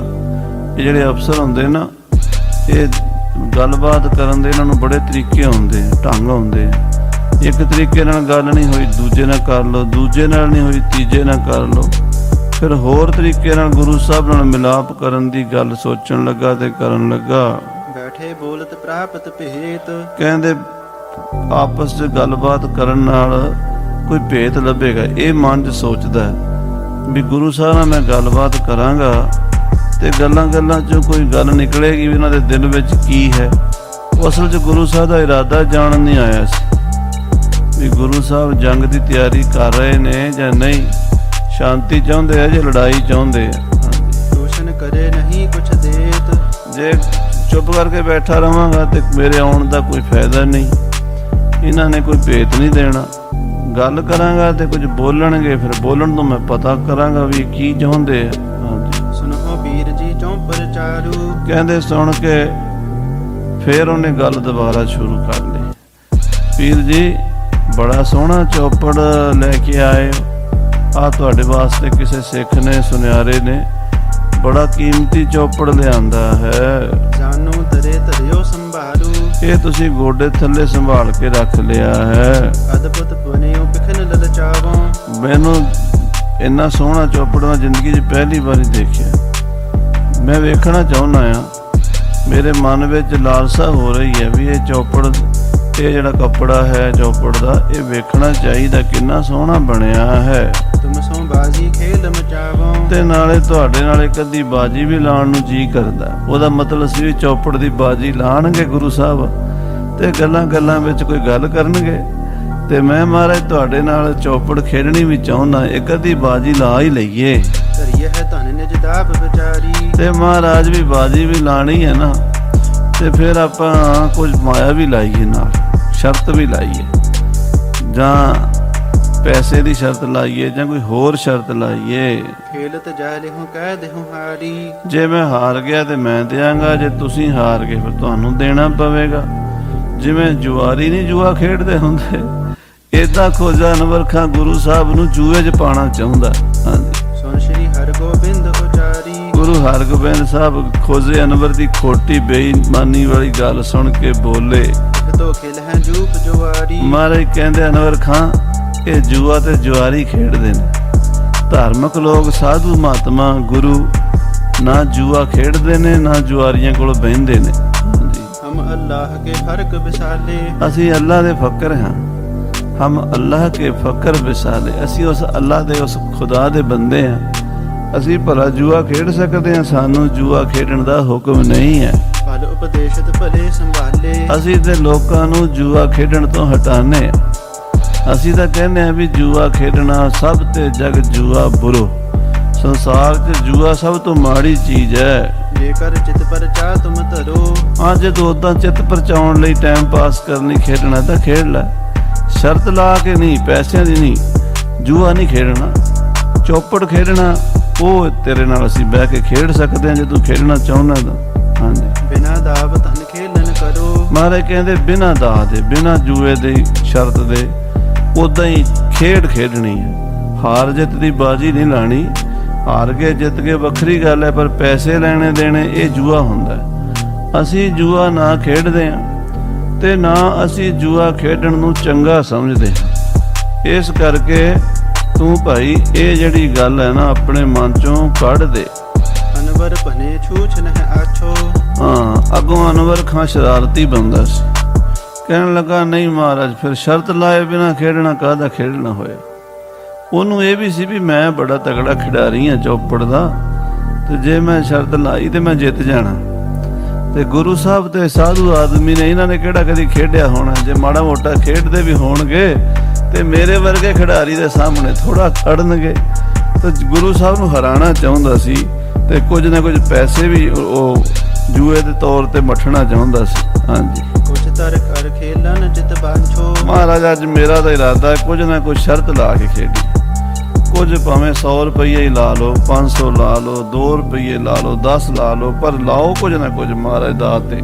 ਜਾਨ ਖਾਨ ਕੀ ਅਧਿਕ ਖਟਾਈ। ਖਾਨ ਦੇ ਮਨ 'ਚ ਬੇਈਮਾਨੀ ਆ ਚੁੱਕੀ ਹੈ, ਖਾਨ ਦਾ ਮਨ ਖੋਟਾ ਹੋ ਚੁੱਕਾ ਹੈ। ਕਹਿਓ ਗੁਰੂ ਹਮ ਚਾਹੇ ਨਾ ਕਾਈ। ਸਤਿਗੁਰੂ ਕਹਿਣ ਲੱਗੇ ਖੋਜਾ ਅਨਵਰ ਖਾਂ ਸਾਨੂੰ ਨਹੀਂ ਕੋਈ ਚਾਹਨਾ। ਪਹਿਲੀ ਗੱਲ ਤੇ ਸਾਨੂੰ ਚੌਪੜ ਖੇਡਣ ਦੀ ਚਾਹਨਾ ਕੋਈ ਨਹੀਂ। ਕੋਈ ਸਿੱਖ ਵਿਚਾਰਾ ਪ੍ਰੇਮ ਨਾਲ ਬਣਾ ਕੇ ਲੈ ਆਇਆ, ਇਹ ਖਜ਼ਾਨੇ 'ਚ ਪਿਆ ਰਹਿਣਾ। ਅਸੀਂ ਕੋਈ ਸਾਰਾ ਦਿਨ ਕੋਈ ਚੌਪੜ ਖੇਡਦੇ ਹਾਂ। ਪਹਿਲੀ ਗੱਲ ਤਾਂ ਸਾਨੂੰ ਚੌਪੜ ਖੇਡਣ ਦੀ ਚਾਹ ਨਹੀਂ। ਫਿਰ ਦੂਜੀ ਗੱਲ ਵੀ ਪੈਸੇ ਲਾ ਕੇ ਖੇਡਣਾ, ਇਹ ਤਾਂ ਸਾਡੇ ਧਰਮ ਵਿੱਚ ਹੀ ਨਹੀਂ ਹੈ। ਅਸੀਂ ਨਹੀਂ ਚਾਹਨਾ ਕਰਦੇ। ਕਰੋ ਆਪ ਜੈਸੇ ਮਨ ਭਾਵੈ। ਬਾਕੀ ਤੇਰੀ ਜਿਵੇਂ ਮਰਜ਼ੀ ਤੂੰ ਕਰੀ ਜਾ, ਅਸੀਂ ਨਹੀਂ ਕੁਝ ਕਰਨਾ। ਹਾਂਜੀ, ਪ੍ਰਾਪਤ ਹਾਰ ਜੀਤ ਨਹਿ ਪਾਵੈ। ਹਾਰ ਜਾਏਗਾ, ਜਿੱਤ ਤੈਨੂੰ ਕੋਈ ਨਹੀਂ ਮਿਲਣੀ, ਸਤਿਗੁਰੂ ਕਹਿੰਦੇ ਹਨ। ਅਸ ਕਹਿ ਚੌਪੜ ਅਗਰ ਵਿਛਾਇਓ। ਏਦਾਂ ਕਹਿ ਕੇ ਸਤਿਗੁਰੂ ਜੀ ਨੇ ਆਪਣੇ ਗੋਡੇ ਥੱਲੇ ਚੌਪੜ ਵਾਲਾ ਕੱਪੜਾ ਕੱਢਿਆ ਤੇ ਆਪਣੇ ਸਾਹਮਣੇ ਵਿਛਾ ਦਿੱਤਾ। ਬੈਠਿਓ ਸਮੁਖ ਮੂੜ ਹਰ ਖਾਇਓ। ਤੇ ਆਪ ਹੀ ਸਾਰ ਖੇਡ ਲੈ ਸਾਡੇ ਨਾਲ ਇਉਂ ਇਸ਼ਾਰਾ ਕੀਤਾ ਤੇ ਹੰਕਾਰੀ ਖੋਜਾ ਅਨਵਰ ਖਾਂ 6ਵੇਂ ਪਾਤਸ਼ਾਹ ਦੇ ਨਾਲ ਚੌਪੜ ਖੇਡਣ ਲਈ ਸਾਹਮਣੇ ਬੈਠ ਗਿਆ। ਚਿਤ ਵਹਿ ਖੇਲਨ ਵਿਦਿਆ ਮੇਰੇ, ਮਨ ਵਿੱਚ ਸੋਚਦਾ ਹੈ ਵੀ ਮੈਂ ਸਾਰੀ ਉਮਰ ਚੌਪੜ ਖੇਡਦਾ ਰਿਹਾ, ਮੈਨੂੰ ਇਹ ਵਿਦਿਆ ਬੜੀ ਚੰਗੀ ਤਰ੍ਹਾਂ ਆਉਂਦੀ ਹੈ। ਚੋਹਾਂ ਸੋ ਲਿਆਵੋਂ ਡਲ ਕੋ ਗੇਰੇ, ਮੈਂ ਜਿਵੇਂ ਵੀ ਡਲ ਸੁੱਟਣਾ ਚਾਹਾਂਗਾ ਮੈਂ ਉਦਾਂ ਹੀ ਸੁੱਟ ਦਿਆਂਗਾ। ਸ਼ਾਹੋ ਸਭਾ ਮਹਿ ਜੀਤਤ ਰਹਿਓ, ਮੈਂ ਬਾਦਸ਼ਾਹ ਦੀ ਕਚਹਿਰੀ 'ਚ ਵੀ ਕਈ ਵਾਰੀ ਡਾਲੇ ਸੁੱਟੇ ਨੇ ਤੇ ਮੈਂ ਜਿੱਤਦਾ ਹੀ ਰਿਹਾ ਹਾਂ। ਅਨੇਕ ਬਾਰ ਧਨ ਮੈਂ ਬਹੁ ਲਹਿਓ, ਅਨੇਕਾਂ ਵਾਰੀ ਮੈਂ ਪੈਸਾ ਵੀ ਜਿੱਤਿਆ, ਜੂਆ ਵੀ ਖੇਡਿਆ ਤੇ ਜੂਆ ਜਿੱਤਦਾ ਹੀ ਰਿਹਾ, ਮੈਂ ਕਦੀ ਹਾਰਿਆ ਨਹੀਂ। ਮੈਂ ਅਪਰ ਬਾਤ ਮੈਂ ਦਾਵ ਨਾ ਖਾਵੈ, ਮੈਂ ਕਦੀ ਦਾਜ ਆਇਆ ਹੀ ਨਹੀਂ। ਕਿਉ ਪਰ ਖੇਲਤ ਦਰਬ ਹਰਾਵੈ, ਹਾਂ, ਕਹਿੰਦੇ ਗੁਰੂ ਹਰਗੋਬਿੰਦ ਸਾਹਿਬ ਨੂੰ ਵੀ ਮੈਂ ਦਾਤ ਥੱਲੇ ਲਿਆ ਸਕਦਾ ਹਾਂ। ਹੋਰ ਤਾਂ ਇਹ ਗੱਲਾਂ 'ਚ ਆਉਂਦੇ ਨਹੀਂ, ਜੇ ਚੌਪੜ ਖੇਡਣਗੇ ਮੇਰੇ ਨਾਲ ਤੇ ਹਾਰ ਜਾਣਗੇ, ਪੈਸੇ ਵੀ ਇਹਨਾਂ ਤੋਂ ਮੈਂ ਲੈ ਲਵਾਂਗਾ। ਥੋਂ ਜੀਤ ਕਰ ਜੇ ਧਨ ਸੰਗ, ਜੇ ਮੈਂ ਅੱਜ ਜਿੱਤ ਕੇ ਉੱਠਿਆ ਕੁਝ ਨਾਲ ਪੈਸੇ ਵੀ ਲੈ ਕੇ ਉੱਠਿਆ ਫੇਰ ਮਜ਼ਾ ਆਵੇਗਾ। ਦੌਲਤ ਹੋਂ ਗੁਰ ਹਾਰ ਹੈ ਜੰਗ, ਤਾਂ ਮੈਂ ਇਹ ਸਮਝ ਜਾਵਾਂਗਾ ਵੀ ਗੁਰੂ ਜੰਗ 'ਚ ਵੀ ਹਾਰ ਜਾਏਗਾ। ਜੇ ਅੱਜ ਗੁਰੂ ਮੇਰੇ ਕੋਲ ਕੋਈ ਚੌਪੜ 'ਚ ਹਾਰ ਗਿਆ ਨਾ ਤੇ ਫਿਰ ਸਮਝੋ ਗੁਰੂ ਜੰਗ 'ਚ ਵੀ ਹਾਰੇਗਾ। ਦਾਵ ਪੰਜ ਸੈ ਦਰਬ ਲਗਾਇਓ, ਆਪਣੇ ਮੂੰਹ ਤੋਂ ਹੀ ਕਹਿਣ ਲੱਗਾ, ਗੁਰੂ ਜੀ ਤੁਸੀਂ ਮੰਨੋ ਭਾਵੇਂ ਨਾ ਮੰਨੋ, ਮੈਂ 500 ਦੀ ਸ਼ਰਤ ਤੇ ਤੁਹਾਡੇ ਨਾਲ ਖੇਡਣ। 500 ਰੁਪਈਆ ਜਿਹੜਾ ਹੈ ਉਹ ਤੁਹਾਡਾ ਮੇਰਾ, ਜੇ ਮੈਂ ਜਿੱਤ ਗਿਆ ਤੇ ਤੁਸੀਂ ਮੈਨੂੰ ਦੇਣਾ, ਤੇ ਜੇ ਤੁਸੀਂ ਜਿੱਤ ਗਏ ਤੇ ਮੈਂ ਤੁਹਾਨੂੰ ਦਵਾਂਗਾ। ਤਬ ਸਤਿਗੁਰ ਡਲ ਡਾਰ ਰਿਢਾਇਓ, ਮਹਾਰਾਜ ਹੱਸ ਪਏ, ਮੁਸਕਰਾ ਪਏ, ਕਿਉਂਕਿ ਮਹਾਰਾਜ ਨੇ 2 ਵਾਰੀ ਪਹਿਲਾਂ ਕਹਿਤਾ ਸੀ, ਕਹਿੰਦੇ ਅਸੀਂ ਨਾ ਪੈਸੇ ਲੈਂਦੇ ਆ ਨਾ ਦਿੰਦੇ ਆ ਨਾ ਜੂਆ ਖੇਡਦੇ ਆ। ਜਦੋਂ ਉਹਨੇ ਆਪ ਹੀ ਕਹਿਤਾ ਤੇ ਸਤਿਗੁਰੂ ਜੀ ਨੇ ਫਿਰ ਡਾਲੇ ਸੁੱਟੇ ਹਨ। ਚਮਕਤ ਚੂਨੀ ਕੰਚਨ ਜਰੇ, ਸੋਨੇ ਦੇ ਵਿੱਚ ਹੀਰੇ ਦੀਆਂ ਨਿੱਕੀਆਂ ਨਿੱਕੀਆਂ ਕੋਰਾਂ ਜੜ ਕੇ ਬੜੀਆਂ ਸੋਹਣੀਆਂ ਨਰਦਾਂ ਬਣਾਈਆਂ ਹੋਈਆਂ ਸਨ। ਪੁਨਲੇ ਖਾਨ ਗੇਰ ਬਹੁ ਕਰੇ, ਫਿਰ ਖਾਨ ਨੇ ਡਾਲੇ ਹੱਥ ਵਿੱਚ ਲੈ ਕੇ ਏਦਾਂ ਮਸਲ ਕੇ ਸੁੱਟੇ ਹਨ। ਸਭਾ ਲਗੀ ਸੁਪਟਨ ਕੀ ਹੇਰ ਹੈ, ਗੁਰੂ ਦੀ ਫੌਜ ਯੋਧੇ ਬੈਠੇ ਨੇ, ਬਾਬਾ ਵਿਧੀ ਚੰਦ ਵਰਗੇ ਸੂਰਮੇ ਸ਼ਸਤਰਾਂ ਨਾਲ ਸਜੇ ਹੋਏ, ਅਤੇ ਖੋਜੇ ਅਨਵਰ ਖਾਂ ਦੇ ਨਾਲ ਵੀ ਕਾਫੀ ਸਿਪਾਹੀ ਆਏ ਹੋਏ ਨੇ, ਵੇਖ ਰਹੇ ਨੇ। ਚਲਹਿ ਨਰਦ ਨਿਜ ਡਲ ਕੋ ਗੇਰ ਹੈ, ਕਹਿੰਦੇ ਨਰਦਾਂ ਚੱਲ ਰਹੀਆਂ ਨੇ ਤੇ ਡਾਲੇ ਵੀ ਸੁੱਟੇ ਜਾ ਰਹੇ ਨੇ। ਦਾਉ ਵਿਸਾਲ ਗੁਰੂ ਤਬ ਲਿਆਵੈ, ਗੁਰੂ ਸਾਹਿਬ ਬੜੇ ਉੱਚੇ ਦਾਜ ਲਿਆਉਂਦੇ ਨੇ ਤੁਰਕ ਨਰਦ ਕੋ ਮਾਰ ਹਟਾਵੈ, ਤੇ 1 ਮਿੰਟ ਵਿੱਚ ਹੀ ਖੋਜੇ ਅਨਵਰ ਖਾਂ ਦੀਆਂ ਨਰਦਾਂ ਮਾਰ ਕੇ ਸੁੱਟੀ ਜਾਂਦੇ ਨੇ 6ਵੇਂ ਪਾਤਸ਼ਾਹ ਜੀ ਮਹਾਰਾਜ। ਪੁਨ ਕਾਚੀ ਹੋਏ ਬਹਿਰ ਨਿਕਾਸੇ, ਜਦੋਂ ਉਹਦੀਆਂ ਨਰਦਾਂ ਕੱਚੀਆਂ ਹੋ ਜਾਂਦੀਆਂ ਸਤਿਗੁਰ ਚੁੱਕ ਕੇ ਬਾਹਰ ਕੱਢ ਦਿੰਦੇ ਨੇ, ਆਨੈ ਫੇਰਤ ਚਾਰੋਂ ਪਾਸੇ, ਤੇ ਘੁਮਾ ਘੁਮਾ ਕੇ ਚਾਰੇ ਪਾਸਿਓਂ ਲਿਆਉਂਦੇ ਨੇ। ਅੰਤਰ ਨਹਿ ਪ੍ਰਵੇਸ਼ ਬੇਪਾਵਤ, ਅੰਦਰ ਪ੍ਰਵੇਸ਼ ਨਹੀਂ ਪਾਉਂਦੇ, ਮਾਰਿਓ ਕਹਿ ਗੁਰ ਮਾਰ ਹਟਾਵਤ, ਅੰਦਰ ਵੜਨ ਨਹੀਂ ਦਿੰਦੇ। ਖੋਜੇ ਅਨਵਰ ਖਾਂ ਦੀ ਨਰਦ ਨੂੰ ਸਤਿਗੁਰੂ ਕਹਿੰਦੇ ਆ ਮਾਰਤੀ ਬਈ ਤੇਰੀ ਨਰਦ, ਆ ਵੀ ਮਾਰਤੀ, ਲੈ ਆ ਚੱਕ ਲੈ, ਕਹਿੰਦੇ ਏਦਾਂ ਸਤਿਗੁਰੂ ਖੇਡਦੇ ਹਨ। ਆਪਣੀ 8 ਨਰਦ ਪਕਾਈ, ਆਪਣੀਆਂ 8 ਨਰਦਾਂ ਪੁਗਾ ਲਈਆਂ ਰਾਖੀ ਤਿਸਕੀ 4 ਕਚਾਈ, ਤੇ ਉਹਦੀਆਂ 4 ਕੱਚੀਆਂ ਰਹਿਣ ਤੀਆਂ। ਹਾਰਿਓ ਦਰਬ ਪੰਚ ਸੈ ਮੂੜਾ, 500 ਰੁਪਏ ਦੀ ਸ਼ਰਤ ਲਾਈ ਸੀ, ਖੋਜੇ ਅਨਵਰ ਖਾਂ ਨੇ ਹਾਰ ਗਿਆ। ਸਰਬਰ ਹੋਇਓ ਚਹਤ ਹੈ ਕੂੜਾ, ਉਹ ਗੁਰੂ ਸਾਹਿਬ ਦੇ ਬਰਾਬਰ ਹੋਣਾ ਚਾਹੁੰਦਾ ਸੀ, ਝੂਠਾ ਪਾਜੀ ਦੁਸ਼ਟ, ਪਰ ਗੁਰੂ ਸਾਹਿਬ ਦੀ ਕੀ ਰੀਸ ਕਰਨੀ ਹੈ। ਉਹ ਤੇ ਕੌਣ ਅਰੇ ਸਤਿਗੁਰ ਕੇ ਆਗੇ, ਅਮਰ ਮਰੇ ਚਲ ਜੋ ਚਲ ਜਾਏ, ਕੌਣ ਅੜ ਸਕਦਾ। ਇਸ ਚੌਪੜ ਦੀ ਖੇਡ ਵਿੱਚ ਵੀ ਖੋਜਾ ਅਨਵਰ ਹਾਰ ਗਿਆ, ਲੱਜਤ ਭਇਓ ਕਛਕ ਪੁਨ ਚਪਿਓ, ਸ਼ਰਮਿੰਦਾ ਜਾ ਹੋ ਗਿਆ। ਕਹਿੰਦਾ ਸ਼ਰਤ ਵੀ ਮੈਂ ਹੀ ਲਾਈ ਸੀ 500 ਦੀ, ਮੈਂ ਹਾਰ ਚੱਲਿਆ। ਮਨ ਚ ਸੋਚ ਕੇ ਨਾ ਫਿਰ ਚਿਪ ਖਾ ਕੇ, ਗੁੱਸਾ ਖਾ ਕੇ ਦਾਵ ਪੰਚ ਸੈ ਧਨ ਤਬ ਥਪਿਓ, 500 ਦਾ ਫੇਰ ਦਾ ਲਾਤਾ। ਕਹਿੰਦਾ ਮਹਾਰਾਜ ਇੱਕ ਬਾਜੀ ਹੋਰ ਲਾਣੀ ਹੈ ਤੁਹਾਡੇ ਨਾਲ। ਉਹਦਾ ਮਤਲਬ ਸੀ 500 ਜਿਹੜਾ ਹੁਣ ਗਿਆ ਮੇਰਾ, ਉਹ ਮੈਂ ਦੁਬਾਰਾ ਜਿੱਤ ਲਵਾਂਗਾ, ਵਾਪਸ ਲੈ ਲਵਾਂਗਾ। ਬਾਜੀ ਪ੍ਰਥਮ ਹਰਾਇ ਸੋ ਚਾਹਾ, ਪਿਛਲੀ ਬਾਜੀ ਹਾਰ ਗਿਆ ਤੇ ਹੁਣ ਦੁਬਾਰਾ ਜਿੱਤਣੀ ਚਾਹੁੰਦਾ ਹੈ। ਅਬ ਕਹਿ ਦਰਬ ਲਹੋਂ ਇਨ ਪਾਹਾ, ਕਹਿੰਦਾ ਐਤਕੀ ਮੈਂ ਲੈ ਲੈਣੇ ਵਾਪਸ 500 ਜਿਹੜੇ ਦੇਣੇ ਆ, ਉਹ ਦੇਣੇ ਨਹੀਂ, ਬਰਾਬਰ ਕਰ ਲੈਣਾ ਹਿਸਾਬ ਕਿਤਾਬ। ਚੂਨੀ ਚਮਕਤ ਹੇਮ ਲਪੇਟੀ, ਕਹਿੰਦੇ ਸੋਹਣੀਆਂ ਨਰਦਾਂ ਜਿਹੜੀਆਂ ਸੋਨੇ ਦੀਆਂ ਜਨ ਸੂਰਜ ਕੀ ਕਿਰਨ ਸਮੇਟੀ। ਏਦਾਂ ਸੀ ਚਮਕ ਰਹੀਆਂ ਜਿਵੇਂ ਸੂਰਜ ਦੀਆਂ ਕਿਰਨਾਂ ਇਕੱਠੀਆਂ ਕਰਕੇ ਨਰਦਾਂ ਬਣੀਆਂ ਹੁਣ ਸੋਨੇ ਦੀਆਂ ਚਮਕਦੀਆਂ ਸਨ। ਤਿਨ ਪਰ ਨਵ ਗ੍ਰਹਿ ਜਨ ਥਿਰ ਕਰੇ। ਉੱਤੇ ਸਾਧ ਸੰਗਤ ਜੀ ਵਿੱਚ ਪੰਨੇ ਸਬਜੇ ਹੀਰੇ ਮੋਤੀਆਂ ਦੇ ਬਰੀਕ ਬਰੀਕ ਟੁਕੜੇ ਲੱਗੇ ਜਿਵੇਂ 9 ਗ੍ਰਹਿ ਜੜੇ ਹੁੰਦੇ ਨੇ। ਅਸਡਲ ਸ਼ੋਭਤ ਹੈ ਦੁੱਧ ਭਰੇ। ਇਹੋ ਜੀਆਂ ਸੋਹਣੀਆਂ ਨਰਦਾਂ ਤੇ ਸੋਹਣੇ ਡਾਲੇ ਸਨ। ਬਹੁਰ ਦੂਸਰੀ ਬਾਗੀ ਖੇਲਤ। ਜਦੋਂ ਦੂਜੀ ਬਾਜੀ ਖੇਡੀ ਹੈ ਗੁਰ ਘਰ ਕਮਲਨ ਤੇ ਡਲ ਮੇਲਤ। ਗੁਰੂ ਸਾਹਿਬ ਨੇ ਆਪਣੇ ਕਰ ਕਮਲਾਂ ਨਾਲ ਡਾਲੇ ਸੁੱਟੇ ਹਨ। ਕਰਹਿ ਤੁਰਕ ਵਿਦਿਆ ਬਹੁ ਤੇਰੀ। ਜਦੋਂ ਸਤਿਗੁਰੂ ਜੀ ਨੇ ਡਲ ਸੁੱਟੇ ਹਨ ਤੇ ਤੁਰਕ ਵੀ ਆਪਣੇ ਵੱਲੋਂ ਵੀ ਬੜੀ ਚਲਾਕੀ ਕਰਦਾ ਖੋਜਾ ਅਨਵਰ ਖਾਨ। ਗੁਰ ਕੀ ਨਰਦ ਨ ਮਰ ਇੱਕ ਬੇਰੀ। ਪਰ ਗੁਰੂ ਦੀ ਨਰਦ ਨੂੰ ਨਹੀਂ ਮਾਰ ਸਕਿਆ। ਇਸ ਕੀ ਨਰਦ ਆਏ ਜਬ ਆਗੇ। ਜਦੋਂ ਉਹਦੀ ਨਰਦ ਅੱਗੇ ਆ ਜਾਂਦੀ ਸਤਿਗੁਰਾਂ ਦੇ ਕਹਿ ਗੁਰ ਮਾਰ ਹੈ ਜਨ ਸਰ ਲਾਗੇ। ਮਹਾਰਾਜ ਕਹਿੰਦੇ ਆ ਲੈ ਖੋਜਾ ਆ ਵੀ ਗਈ। ਏਦਾਂ ਕਹਿ ਕੇ ਕਹਿੰਦੇ ਆ ਵੀ ਗਈ ਤੇ ਨਾਲ ਹੀ ਮਾਰ ਮਾਰ ਸੁੱਟੀ ਜਾਂਦੇ ਨਰਦਾਂ ਉਹਦੀਆਂ। ਜਪਿਓ ਤੁਰਕ ਵਿਦ ਕਰਤ ਅਨੇਕਾ। ਬੜੇ ਯਤਨ ਕਰਦਾ ਪਰ ਕੋਈ ਚਾਰਾ ਨਹੀਂ ਚੱਲਦਾ। ਅੰਦਰੋਂ ਗੁੱਸਾ ਚੜ ਰਿਹਾ ਖੋਜੇ ਅਨਵਰ ਖਾਨ ਨੂੰ। ਮਹਿਮਾ ਲਖ ਨ ਸਕ ਹੈ ਅਬ ਬੇਕਾ। ਪਰ ਮੂਰਖ ਨੂੰ ਅਜੇ ਵੀ ਮਹਿਮਾ ਦਾ ਪਤਾ ਨਹੀਂ ਲੱਗ ਰਿਹਾ ਵੀ ਮੇਰੇ ਸਾਹਮਣੇ ਸਾਰੀ ਸ੍ਰਿਸ਼ਟੀ ਦੇ ਮਾਲਕ ਬੈਠੇ ਨੇ ਤੇ ਉਹ ਸਤਿਗੁਰਾਂ ਦੀ ਬਰਾਬਰੀ ਕਰਨੀ ਚਾਹੁੰਦਾ ਹੈ। ਬਾਜੀ ਜੀਤ ਲਈ ਜਨ ਜੰਗ। ਜਦੋਂ ਬਾਜੀ ਦੂਜੀ ਵੀ ਜਿੱਤ ਲਈ ਗੁਰੂ ਸਾਹਿਬ ਨੇ ਤੇ ਮਨ 'ਚ ਤੇ ਸੋਚੀ ਬੈਠਾ ਸੀ ਜੇ ਮੈਂ ਜਿੱਤ ਗਿਆ ਤੇ ਸਮਝੋ ਜੰਗ ਵੀ ਅਸੀਂ ਜਿੱਤਾਂਗੇ। ਪਰ ਹੁਣ ਤਾਂ ਉਲਟਾ ਹੀ ਹੋ ਗਿਆ ਵੀ ਬਾਜੀ ਵੀ ਹਾਰ ਗਿਆ ਫਿਰ ਜੰਗ ਵੀ ਹਾਰੇਗਾ ਹੀ। ਵੇਦ ਹੈ ਬਾਕਬਾਨ ਕੇ ਸੰਗ। ਤੇ ਹੁਣ ਮਹਾਰਾਜ ਬਾਜੀ ਜਿੱਤ ਕੇ ਤੀਰ ਬਾਣੀ ਦੇ ਮਾਰਦੇ ਨੇ ਬੋਲਾਂ ਦੇ। ਬੈਠਿਓ ਦਰਬ ਹਰਾਏ ਹਜ਼ਾਰ। 1000 ਰੁਪਈਆ ਖੋਜਾ ਅਨਵਰ ਖਾਂ ਹਾਰ ਗਿਆ। ਪਹਿਲਾਂ 500 ਦੀ ਬਾਜੀ ਲਾਈ ਉਹ ਵੀ ਹਾਰ ਗਿਆ। ਦੂਜੀ ਵਾਰੀ ਫੇਰ ਲਾਈ ਫੇਰ ਵੀ ਹਾਰ ਗਿਆ। ਦੁੱਖ ਚਿੰਤਾ ਬਹੁਰ ਦੇ ਗੁਬਾਰ। ਮਨ ਵਿੱਚ ਬੜੀ ਚਿੰਤਾ ਬਹੁਤ ਦੁੱਖ ਲੱਗਾ ਉਸ ਨੂੰ ਵੀ ਮੈਂ ਹਾਰ ਗਿਆ ਹਾਂ। ਨਹਿ ਉੱਚੇ ਸਨ ਮੁਖ ਕਰ ਨੈਣ। ਮਹਾਰਾਜ ਦੇ ਸਾਹਮਣੇ ਅੱਖਾਂ ਹੁਣ ਉੱਚੀਆਂ ਨਹੀਂ ਕਰਦਾ ਨੀਵੀਆਂ ਕਰ ਲੀਆਂ ਅੱਖਾਂ। ਬੋਲ ਨ ਸਕਹਿ ਗਰਭ ਕੇ ਬੈਨ। ਤੇ ਹੰਕਾਰ ਦੇ ਜਿਹੜੇ ਬਚਨ ਪਹਿਲਾਂ ਬੋਲਦਾ ਸੀ ਹੁਣ ਬੋਲ ਨਹੀਂ ਸਕਦਾ। ਜਪਿਓ ਲਾਜ ਤੇ ਪੁਨ ਚਹ ਖੇਲਾ। ਫੇਰ ਤੀਜੀ ਵਾਰੀ ਗੁੱਸਾ ਖਾ ਕੇ ਚਿਪ ਚੜੀ ਹੈ। ਫੇਰ ਕਹਿੰਦਾ ਵੀ ਇੱਕ ਵਾਰੀ ਹੋਰ ਲਾ ਲਈਏ ਬਾਜੀ। ਕਹਤੇ ਗਰੜ ਡਰਾਏ ਸਪੇਲਾ। ਕਹਿੰਦੇ ਜਿਵੇਂ ਕੋਈ ਸਪੇਲਾ ਸੱਪ ਫੜਨ ਵਾਲਾ ਸਪੇਰਾ ਆਪਣੀ ਪਟਾਰੀ ਚੋਂ ਸੱਪ ਕੱਢ ਕੇ ਤੇ ਗਰੜ ਨੂੰ ਡਰਾਵੇ ਵੀ ਮੈਂ ਤੈਨੂੰ ਸੱਪ ਲੜਾ ਦਿਆਂਗਾ। ਹੁਣ ਗਰੜ ਸੱਪ ਦੀ ਕੀ ਪਰਵਾਹ ਕਰਦਾ। ਗਰੜ ਤੇ ਰੋਜ਼ ਸੱਪਾਂ ਨੂੰ ਖਾਂਦਾ ਹੈ। ਸੱਪ ਤਾਂ ਗਰੜ ਦੀ ਖੁਰਾਕ ਨੇ।